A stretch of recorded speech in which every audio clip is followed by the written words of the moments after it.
Começou. Aí já começou, tá? Já começou. Beleza, então. Então, vamos lá.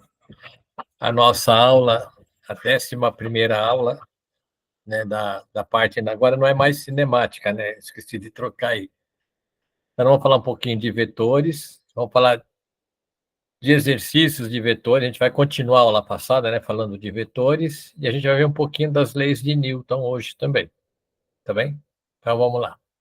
Olha, da aula passada, ficou para a gente ver hoje a regra do paralelogramo. É uma regra que também não é lá tão utilizada, mas sempre é bom a gente lembrar, tá? Então, diz aí, ó, sejam os vetores A e B, formando entre si um ângulo alfa, tal que esse ângulo alfa não é 0 graus, ele é diferente de zero e diferente de 180. Para determinar a soma dos vetores vetor A mais o vetor B, lembra-se que toda vez que tiver setinha em cima da letra, a gente tem que pronunciar vetor A, vetor B, vetor C, tá bem? Se não tem a setinha em cima, você só fala o módulo do A, do vetor, tá? Aí você tem assim, ó, os vetores. A origem dos dois vetores deverá estar no mesmo ponto. Aí, o que a gente vai fazer? Nós vamos construir uma reta paralela a cada um dos vetores, passando pelas suas respectivas extremidades. E aí, o vetor resultante será o vetor que une a origem dos dois cruzamentos, né, das retas paralelas a cada vetor, formando assim um paralelograma. Vamos traduzir tudo isso que a gente escreveu aqui numa figura. Então, você tem aqui o vetor A e o vetor B. Então, a regra está dizendo que a gente tem que unir a extremidade do vetor A com a extremidade do vetor B. Então, vamos fazer isso. Ó, lembrando que essa linha aqui ela é a direção. A setinha é o sentido do vetor. Então, vamos escrever esse vetor aqui nessa direção. Aqui, ó. Pronto. Então, aqui eu tenho o vetor A. Agora, eu vou colocar aqui, ó, outra direção. E vou trazer esse vetor nessa direção. Então, vou trazer o vetor B nessa direção. De tal forma que a origem desse vetor aqui, ó, essa origem coincide com essa daqui. Então, aqui, as duas origens vão coincidir. Olha lá. Desse jeito aqui. Então, aqui é o vetor B. Então, a origem do vetor A coincide com a origem do vetor B. Aqui, os dois estão juntos aqui. Aí nós vamos passar aqui, ó, pela extremidade do vetor, aqui, ó, o ângulo alfa. Vamos colocar aqui, né? Porque ele fala aqui, ó, o ângulo alfa, tá aqui. Agora nós vamos construir o vetor resultante. Para construir o vetor resultante, eu vou passar aqui uma reta, ó, essa reta cinza, ela está passando na extremidade do vetor B, e ela é paralela ao vetor A. A mesma coisa eu vou fazer aqui, ó. Essa reta, cinza também, ela passa na origem do vetor A e ela é paralela ao vetor B. Cadê o vetor resultante? O vetor resultante ele vai dessa origem até o cruzamento dessas duas retas. Eis aqui o vetor resultante, que nós vamos chamar assim, ó. Então, o vetor resultante ele tem a origem nos dois vetores, na origem dos dois vetores, e a extremidade no cruzamento dos dois prolongamentos, que é o que está dizendo a regra aqui. E como que eu calculo esse vetor? Esse vetor ele é calculado pela regra do paralelogramo, tá bem? Ó, só reforçando aqui, eu tenho a extremidade do vetor resultante e a origem do vetor resultante. Então, vamos ver como que a gente calcula o módulo desse vetor resultante. Ó, sendo alfa um ângulo formado entre os dois vetores A e B, então, veja, esse alfa aqui, ó, é um ângulo formado entre os dois vetores, né? O módulo do vetor resultante, o módulo vetor resultante aqui do vetor resultante, será obtido por meio da expressão r² módulo do vetor ao quadrado, é o módulo do vetor A ao quadrado, mais o módulo do vetor B ao quadrado, mais 2 vezes o primeiro pelo segundo vezes cosseno de alfa. Tá bem? Então, essa é a forma de calcular. Ou você pode colocar assim, né? Esse vetor resultante é a raiz quadrada dessa conta que vai dar aqui embaixo. Normalmente, pessoal, essa conta aqui, ela sempre acaba num valor que a raiz quadrada dela é bem assim, é raiz quadrada conhecida. Então, a gente vai fazer um exercício desse aqui. Então, vamos ver aqui, ó. A regra do polígono, que é uma outra regra. Então, diz aqui, ó, seja os vetores A, B e C, para Pera aí, professor. determinar... Oi, Volta na forma. voltei. Para eu entender que tá. Esse aqui é o módulo do vetor A, que é o módulo desse vetor aqui. O B é o módulo desse vetor aqui. Por exemplo, aqui, vamos imaginar que aqui vale 50 newtons. Então, aqui vai ser 50 ao quadrado. Vamos imaginar que isso aqui vale 20. Então, aqui vai ser 20 ao quadrado. Aqui onde é A é 50, aonde é B é 20, e aí depois fazer a conta. Se o cosseno aqui, por exemplo, for 90 graus, o cosseno de 90 é zero. Então, tudo isso aqui, ó, fica zero, vai fazer a continha só entre a soma desses dois. Mas depois tem exercício para a gente ver. E ficou com alguma dúvida na montagem, Pedro? Não. Vamos para a regrinha do polígono? Olha lá, a regrinha do polígono. Seja os vetores A, B, C, para determinar o vetor resultante, vamos aplicar a regra do polígono. Isso é, junte os vetores, um pela origem e o outro pela extremidade. Faça assim sucessivamente até o último vetor dado. No fim, o vetor resultante será aquele que liga o início, aliás, a origem, né, do primeiro vetor com a ponta ou extremidade do último. Imagine assim que você tem assim num circo um elefante, a trombinha grudado no rabinho do outro. Assim é que a gente vai fazer. Vamos mostrar aqui, ó. Você tem aqui um vetor A, você tem aqui um vetor B e você tem aqui um vetor C. Você quer somar esses vetores. Então aqui você vai pegar o vetor A, ó, tá vendo? Na extremidade do A, você vai colocar a origem do B. Na extremidade do B, vai colocar a origem do A. Cadê o vetor resultante? Você vai pegar esta origem e ligar com essa extremidade, dessa forma aqui, ó. Tá vendo?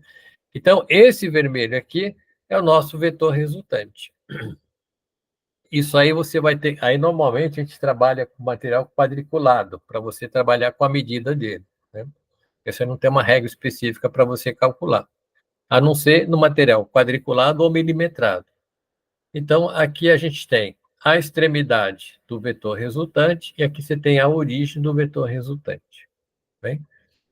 Então, aqui a gente diz o seguinte, o R é a soma desses vetores. Então, vamos dar um exemplo aqui.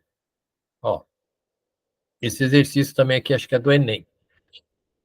Na figura é mostrada, de modo muito simplificado, uma flecha no momento em que, após ter sido abandonada pelo arqueiro, está prestes a ser lançada, admitindo que as duas forças aplicadas pela corda à flecha têm intensidades iguais a 200 newtons, a intensidade da resultante dessas duas forças, né, atuando na flecha vai ser, e aquele das alternativas.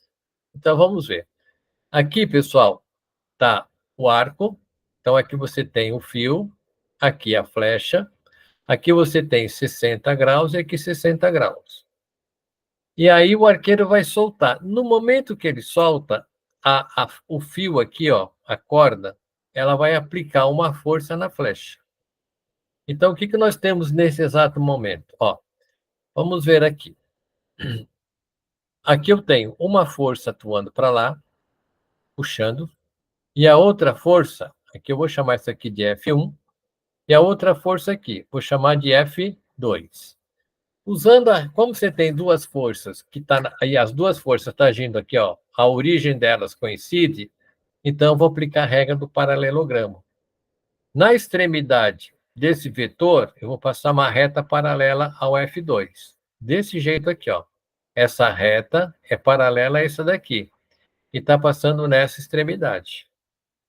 Vou fazer a mesma coisa no outro. Ó, essa reta aqui é paralela a esse vetor F1, que está passando na extremidade de F2.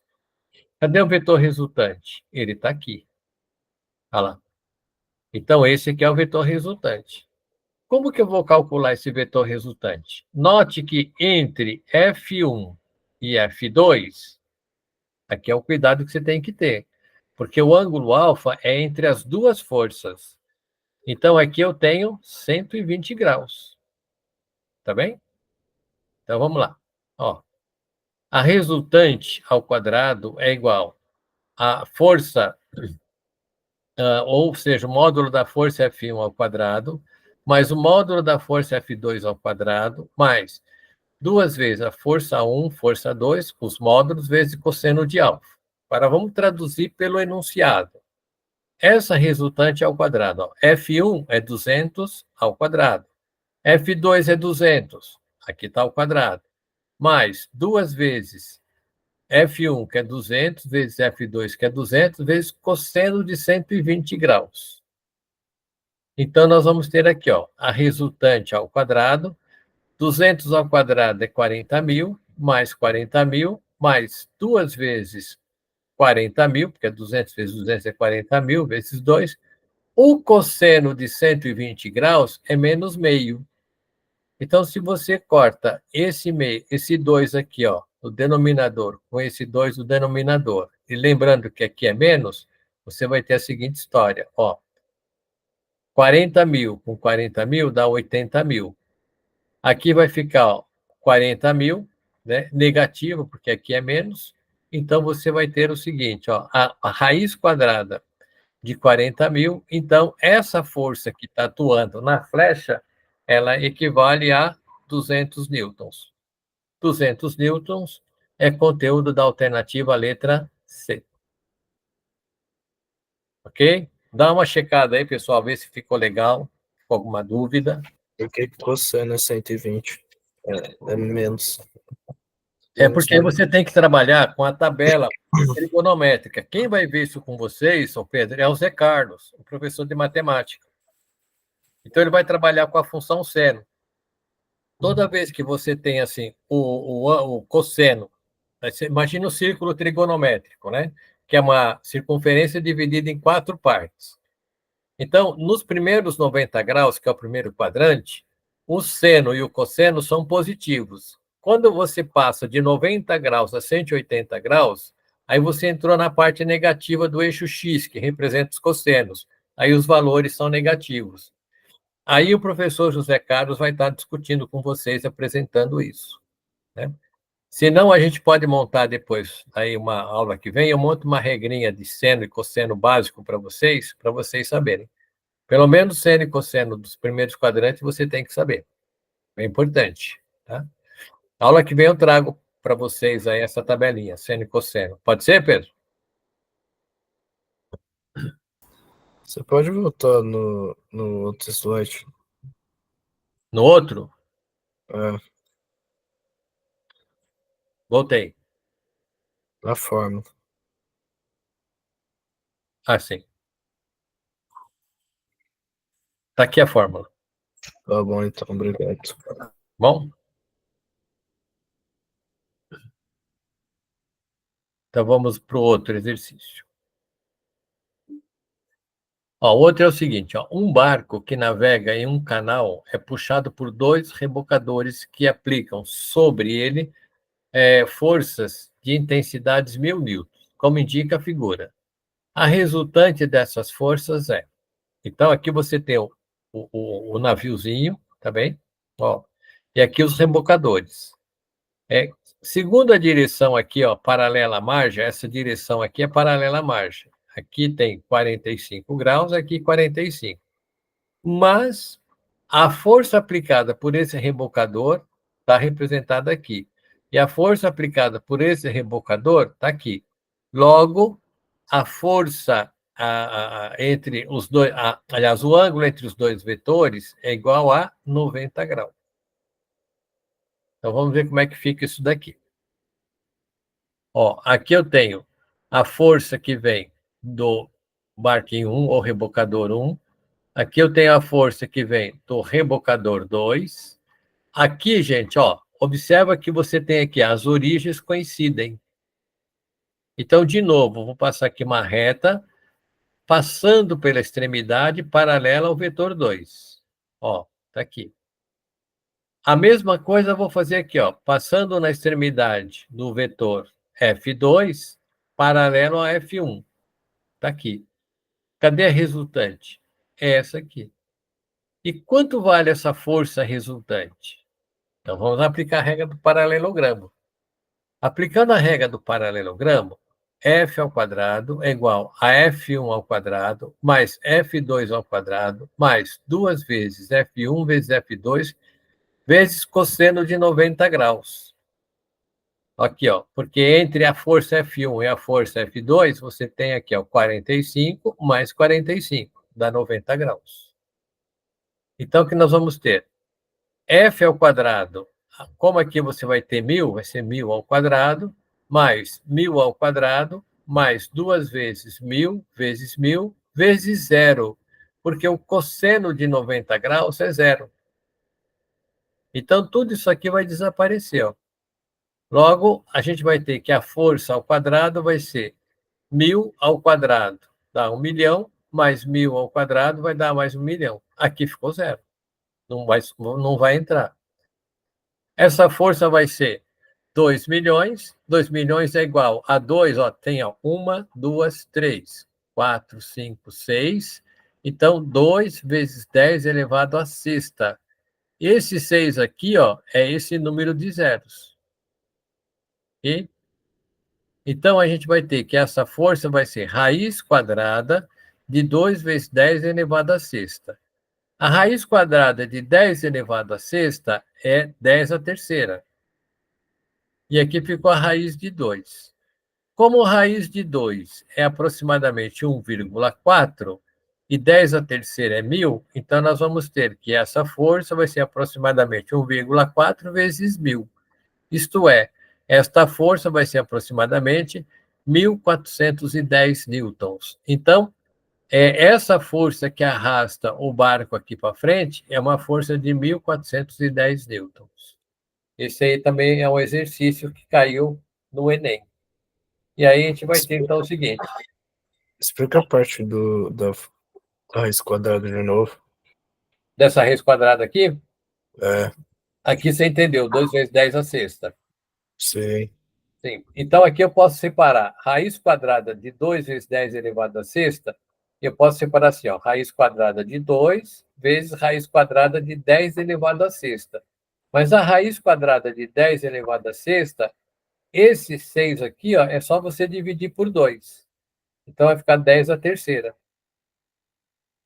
Né? Essa é a forma de extrair raiz quadrada de número elevado a uma potência. É pegar a potência e dividir aqui pelo 2 aqui, porque aqui é quadrado, né?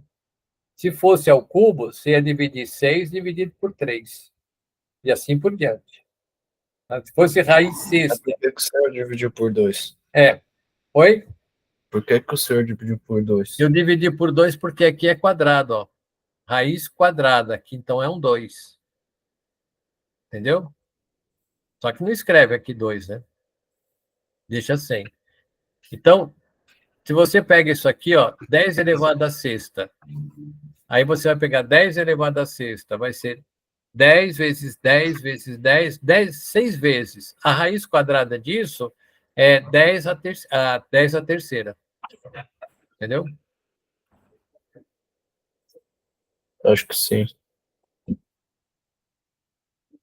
Toda vez que você tiver uma potência, Pedro, e normalmente a gente vai trabalhar com raiz quadrada, para extrair a raiz quadrada de uma potência, que nem 10 à sexta, é pegar a potência dentro da raiz e dividir pelo número que está aqui, que é 2. Entendeu? É sempre assim, por isso que deu 3 aqui. Ó. Agora, a raiz quadrada de 2, se você for tirar a raiz quadrada de 2, era aproximadamente 1,41. Agora, então você faz a conta. 1,41, que é a raiz quadrada de 2, vezes 10 a terceira, que é 1.000, que é 10 vezes 10 vezes 10. Então, nós vamos ter que essa força vai ser aproximadamente 1.410 newtons. Daí a gente poder escrever o seguinte, ó, a resultante dessas forças tem intensidade de 1.410 newtons e direção paralela à margem do canal. A margem do canal está aqui e aqui. Então, essa é a direção. A direção é paralela às margens do canal. E essa força está atuando dessa forma como a gente conclui aqui. Beleza? Depois, a gente vai trabalhar com mais vetores aqui, né, nas leis de Newton. Tá bem? Então, ele vai reaparecer. Então, nós vamos falar agora um pouquinho dentro da mecânica clássica, né, que é o ramo da física que estuda os movimentos e está subdividida em cinemática. A cinemática a gente já viu. Agora a gente vai ver a dinâmica e depois um pouco de estática. Então, agora a gente vai para a dinâmica. O que é a dinâmica? É a área da física que vai estudar a causa dos movimentos. A cinemática, a gente estudava os movimentos sem se preocupar com quem causava. Agora, na dinâmica, a gente vai estudar os movimentos levando em consideração os agentes que são responsáveis por causar esses movimentos, né? Que está aqui, ó, por produzi-los, e os seus possíveis efeitos, né? Por exemplo, você pega uma força. Uma força, ela é um vetor, tá bem? Ela é capaz de provocar equilíbrio, ela é capaz de provocar deformação ou variação de velocidade. Essas coisas que eu estou falando são os efeitos que a força pode produzir. Aí a gente tem o seguinte: na dinâmica, vamos estudar, basicamente, nós vamos pegar aqui as leis de Newton, né? E também nós vamos falar um pouquinho de gravitação universal e o estudo das energias. Quais energias nós vamos estudar aqui? Tem a energia mecânica, tem a energia cinética, que é a energia de velocidade, e a energia potencial, que é a energia de posição. Então, agora a gente vai entrar um pouco no foco da dinâmica. Como a dinâmica, aqui nós vamos estar embasando aqui a dinâmica nas leis de Newton, então vamos ver aqui um pouquinho dessas leis aqui. Ó, as leis de Newton. Gente, vamos falar aqui um pouquinho. O Newton, Isaac Newton, ele nasce em 1643 e vai morrer em 1727. Ele publicou em 1687 a sua obra mais importante, que é o chamado Princípios Matemáticos da Filosofia Natural. São 3 leis que constituem a base da mecânica clássica. Essas 3 leis são capazes de explicar a dinâmica que envolve o movimento dos corpos, principalmente nos dias atuais, que a gente vem estudando. As leis de Newton são: primeira lei, princípio da inércia; segunda lei, princípio fundamental; e a terceira lei, princípio da ação e reação. Tá bem? Após 1905, né, com o Albert Einstein, a gente tem a física moderna.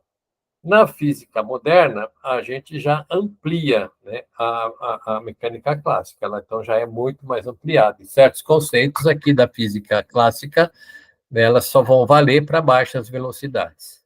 Bem? Então, isso aqui é um pouco da grande contribuição que Newton deixou no ramo da mecânica, porque Newton também deu outras contribuições, né, para a humanidade. Então, vamos ver aqui. Primeira lei de Newton, que é também conhecida como princípio da inércia. Ó, se a resultante das forças que atuam sobre um corpo for nula, ó, vetor resultante igual vetor nulo, o corpo ele está isolado, não tem nenhuma força atuando sobre ele, né? Estando o corpo em repouso, a tendência natural é que esse corpo permaneça em repouso. E se estiver em movimento retilíneo e uniforme, MRU, a tendência dele é se manter o movimento com a velocidade constante. A tendência natural que cada corpo tem de se manter no seu estado inicial só pode ser alterado pela aplicação de uma força externa. Então, essa lei, ela vem lá do Isaac Newton, né, e que também aqui teve uma grande contribuição num cientista que vem antes dele, que é o Galileu Galilei, né? Esse princípio aqui também teve uma grande contribuição de Galileu Galilei. Então, vamos pegar aqui, ó.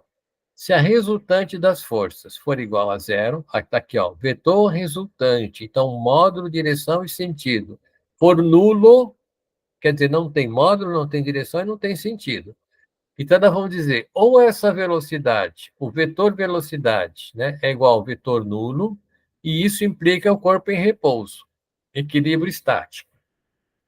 O exemplo que eu vou dar para vocês é o seguinte: nesse exato momento, você está sentado na sua cadeira, olhando para o seu computador ou celular.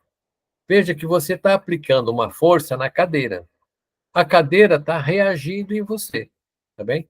Então, existe uma força aplicada pela cadeira, você sobre a cadeira, que é o peso, que é a força que a Terra exerce sobre você, e existe a força que a cadeira aplica em você. De tal modo que a resultante dessa força, ela é zero.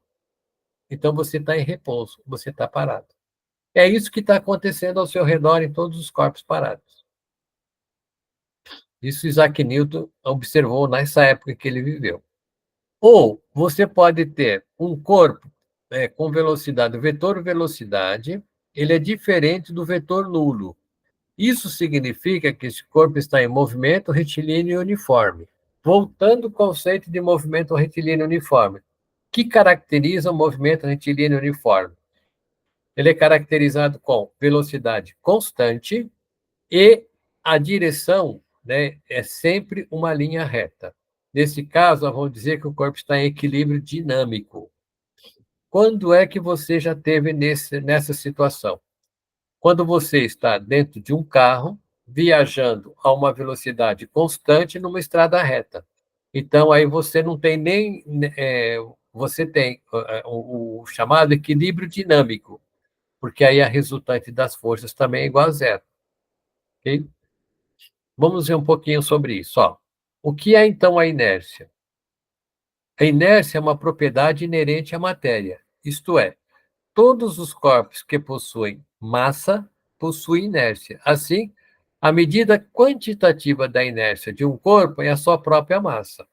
Então, voltando aqui nesse conceito, ó, como a tendência natural que cada corpo tem de se manter em seu estado inicial só pode ser alterado pela aplicação de uma força externa, então vamos pegar aqui, ó, o corpo está parado.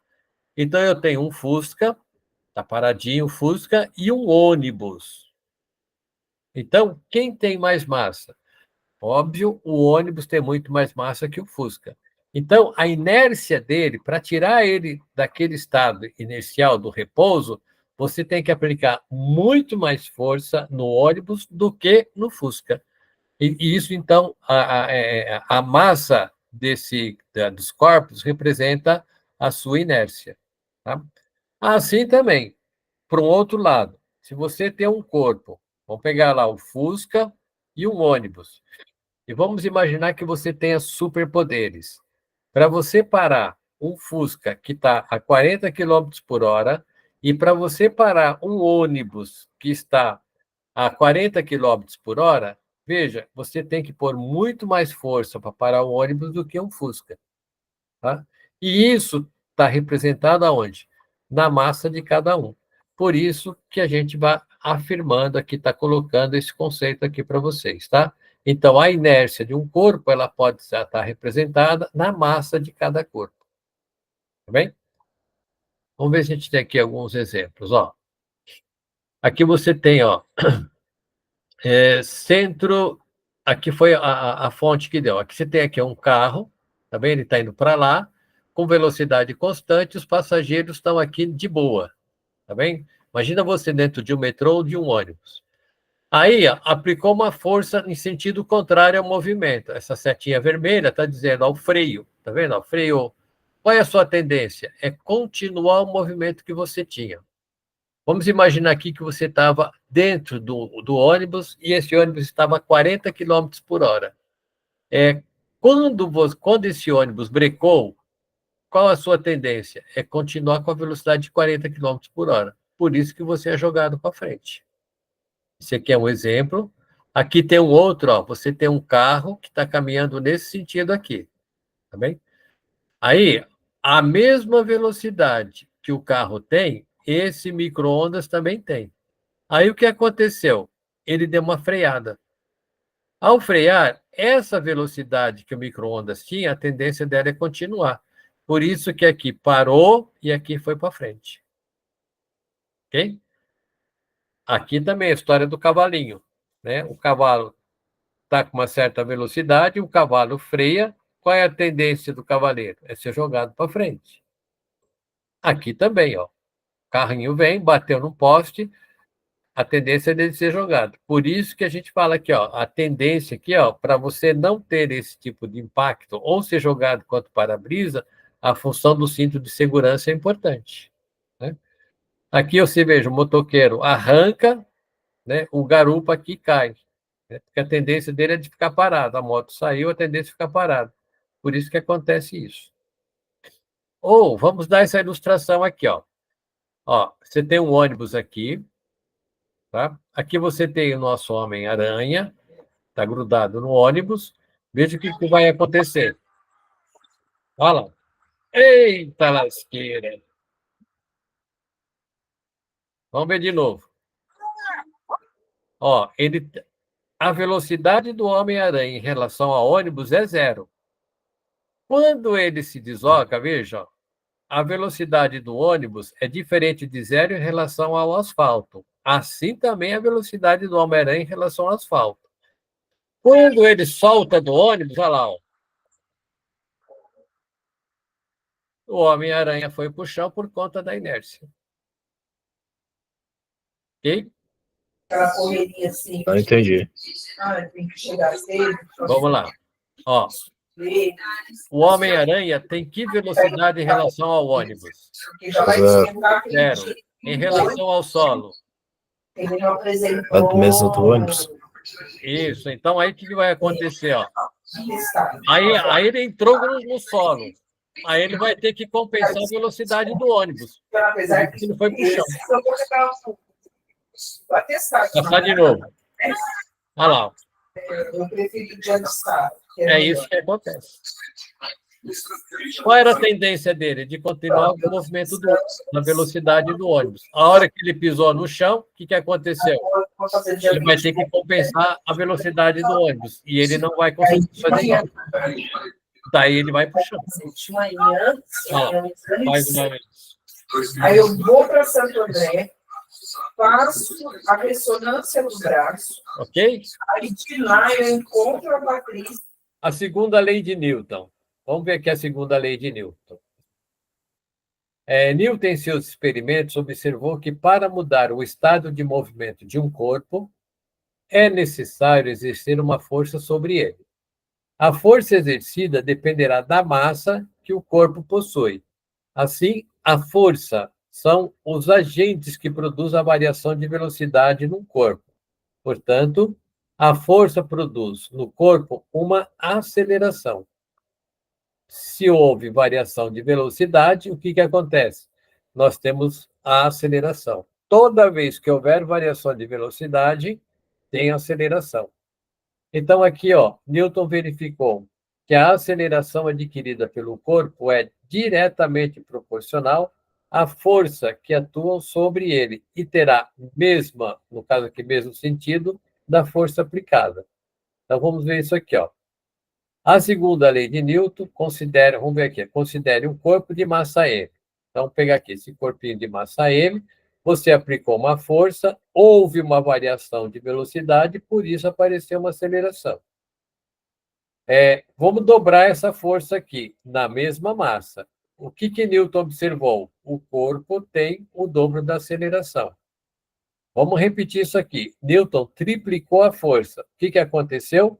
Mantendo a mesma massa, a aceleração, ela triplicou. Logo, Newton pode compreender que a aceleração A é proporcional à força.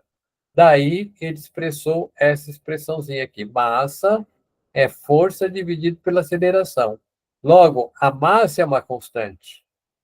Daí, poder escrever o seguinte: força é igual massa vezes aceleração. Essa é a nossa segunda lei de Newton. Explica de novo. Oi? Explica de novo. Explico. No começo. Aqui, então, na segunda lei de Newton, Newton diz o seguinte, ó, em seus experimentos, o que ele observou? Que para mudar o estado de movimento de um corpo, isso quer dizer o seguinte, Pedro, se ele estiver parado e você quer mudar o estado, tirar ele daquela situação de parado, você tem que pôr força, tá bem? Ou se ele estiver em movimento e você quer parar, você também tem que pôr força. E essa força ela é proporcional à massa dele. É isso que o Newton está dizendo. Então, ele pegou um corpo aqui de massa M, qualquer corpo. Aí ele aplicou uma força, obteve uma variação de velocidade. Se teve uma variação de velocidade, você tem uma aceleração. Aí, pegando nesse mesmo corpo, ele dobrou a força. Então, se aqui tinha uma pessoa empurrando um corpo, aqui são duas pessoas empurrando com a mesma intensidade. Ele observou que o corpo se desloca mais depressa, ou seja, a aceleração dobrou. Aí ele fala: vem mais uma pessoa aqui para ajudar, vou empurrar o mesmo corpo. Então, triplicou a força. Ele viu que o corpo ia mais rápido ainda. Então, a aceleração era possível medir, a aceleração triplicava. Ou seja, se ele aumentava a força, a aceleração aumentava proporcional. Por isso que ele tirou essa conclusão aqui. Logo, quando você pega o seguinte, 3Fs, 3 vezes a força, e divide por 3 vezes a aceleração, você tem a massa. Se você pega 2 vezes a força dividido por 2 vezes a aceleração, você tem a mesma massa. E se você pega a força, aplicou lá no início e divide pela aceleração, você tem a mesma massa. Então, ele pode dizer o seguinte, ó, a força ela é igual a massa vezes a aceleração. Lembrando que a aceleração ela representa a variação de velocidade numa unidade de tempo. Perfeito? Mais ou menos. Nós vamos deixar, então, pessoal, vamos parar por aqui. Já deve estar chegando o outro professor aí. Jota. Oi. Oi, Jota. Oi. O Pro já tá aqui já também. Tá. Então eu vou precisar desligar aqui, né? Isso. Então vamos pegar aqui. Agora me ajuda aí. Tá Aí nos se 3 apertar lá onde pontinhos. tá vermelhinho aí, vai parar de gravar. Aqui, parar de gravar. Isso.